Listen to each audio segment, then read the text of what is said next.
Hi, I'm Jim Gordon. I appreciate you joining me today on this webinar. I appreciate everyone online coming in. I hope you're having a great week.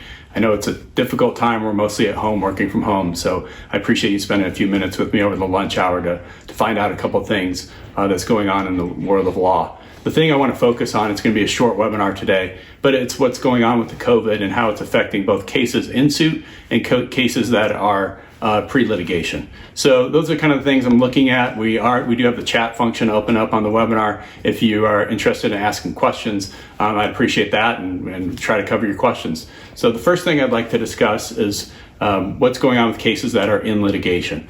I was on a webinar yesterday with some judges in Orange County, and they were describing what's going on.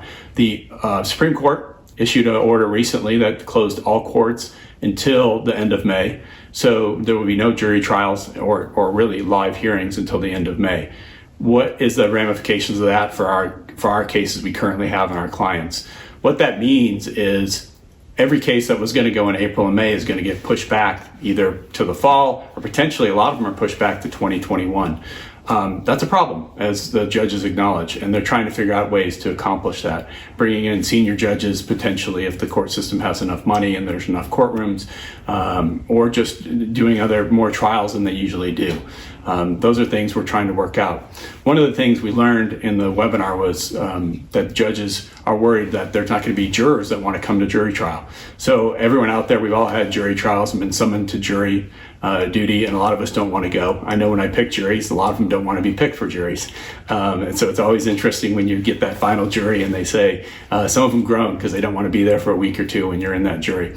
But the concern now is, are jurors going to want to be part of a system where they're sitting next to people in a courtroom right next to them for weeks on end or days on end? That's going to be a problem, and we don't know how that's going to be addressed and how this is all going to work out, but it's certainly things we're looking at, the courts are looking at, and we're considering. I do see questions coming in. The question is, and it's kind of what I've already talked about, is how long will the courts close? No one knows how long the courts are going to close. Courts may be closed until August. That's kind of the anticipation. But right now it's only through May. It affects the trials, but it doesn't affect what we're doing for everything else with the court system. The judges are accommodating all of us, and they've changed the system where we can appear by video for hearings, and we can also appear by phone. We've had phone hearings for years. They've switched the system up in the last couple months. It's a lot cheaper and easier to appear by phone than it used to be, and they really weren't doing anything by video. Now the court system is allowing it all by video. In fact, one of the judges in Orange County said yesterday that they basically did 3 years of process of trying to get up to speed. They did it in about a month, which is great for the long-term system of the court. So we can do hearings, we can push cases forward. In fact, what was interesting is we found out the court system and the judges were saying, take your hearings that are later, because we were so backed up, because usually we have 2 weeks of trial, 2 weeks of hearing in a month. Now we have 4 weeks of hearings. Move your hearings up if we can. So we actually looked yesterday afternoon before this webinar, said, what cases can we look at, hearings, issues we need to get heard now, and we're trying to push those cases forward. So those are the kind of things we're looking at with cases in litigation. Another issue that comes up is, can we still move forward with depositions? If you're in litigation and you have a case, whether it's with our firm or with another firm, you know what a deposition is, which is sitting down with the other side and explaining what happened in your accident or your incident, and going through that process. And we also take depositions of witnesses and experts and various things like that. Again, this is all being done now by Zoom video, and it's pretty seamless. The biggest thing from our end is just not being able to hand them an exhibit or something like that. But I've done this for years on video conferencing when it's been out of state or out of country.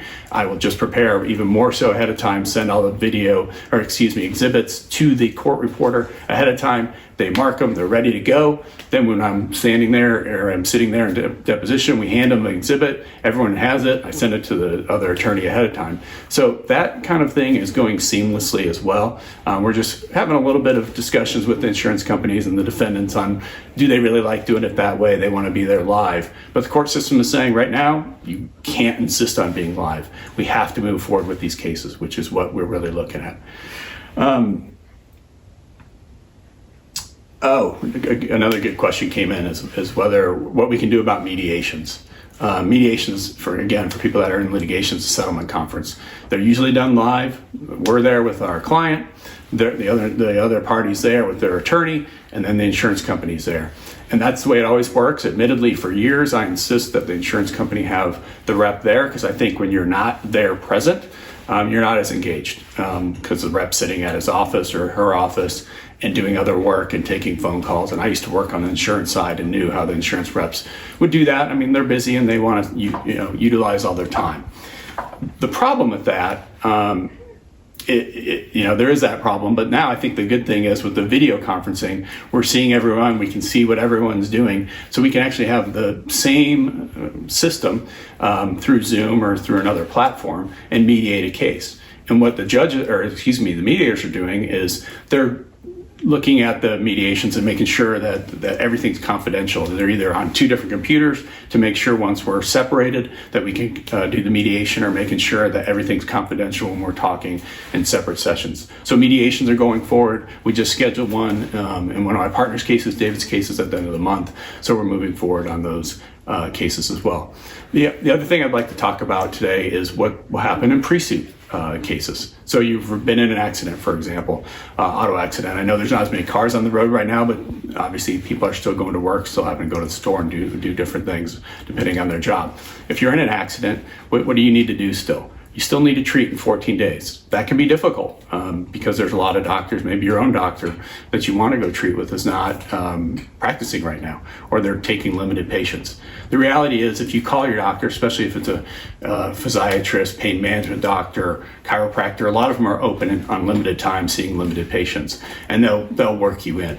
But more importantly, if you don't know what to do, give us a call or reach out to us by email. Call us it's Beers and Gordon, 407-862-1825. We can answer the questions. We know what doctors are open. We'll make those calls if it's an area we're not familiar with outside of the Orlando, the hour and a half radius. We might not know the doctor exactly in the area, but we'll find out. We just did that recently for a doctor, for a client up in Port Orange. Found him a doctor. The doctors that we know up there, and we've met, we're not open, so we reached out to some other doctors. So we'll find that out. But definitely in the local area, we know what doctors are open on a limited basis, and we'll work with them.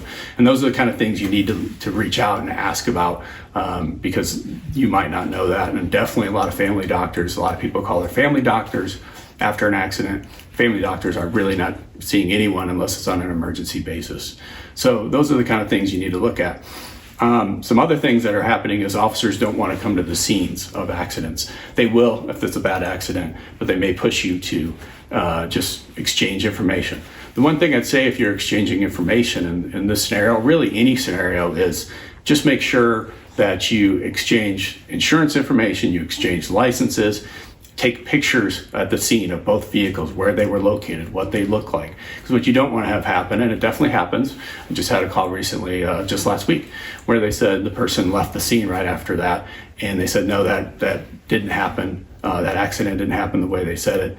So also, if you can, I know this sounds odd, take out your camera, your phone, which has the camera, and if the person's admitting to the accident, you can't get anyone to the scene, just take a quick video having them admit it. Because what happens a lot of times, and this just happened recently, is the person said to the person, yeah, I know I did it, we'll take care of it through insurance, and they told their insurance company something else. Well, that was a problem, because now the insurance company, in this case, the person wasn't injured, but they don't want to pay anything, the insurance company, because they're saying, our client this didn't happen.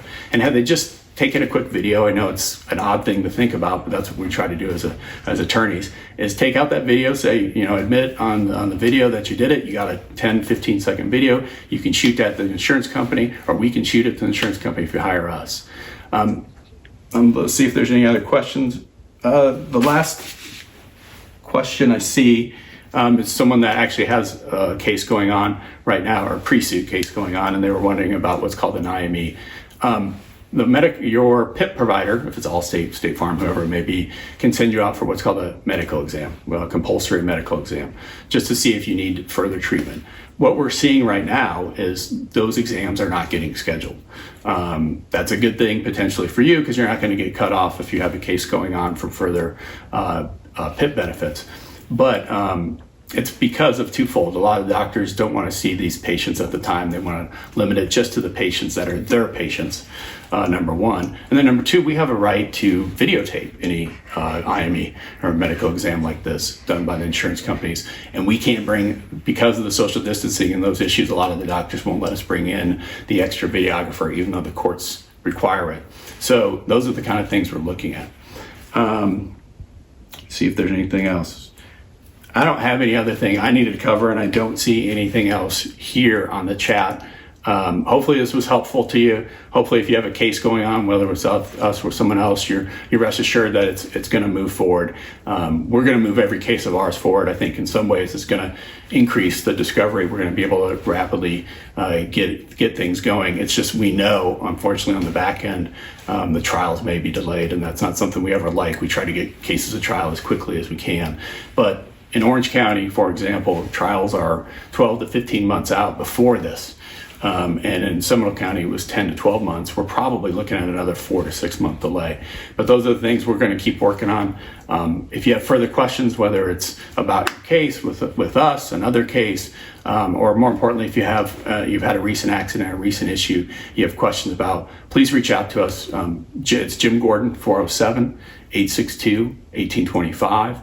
Our website is www.beersandgordonlaw.com. There's an info, asks you about your case on there. You can reach out. It goes right to our email, and we can respond by your email as well. So I know Passover is coming up. Easter's coming up. I hope everyone has a great Passover and a wonderful Easter. Thank you for taking the time today to listen.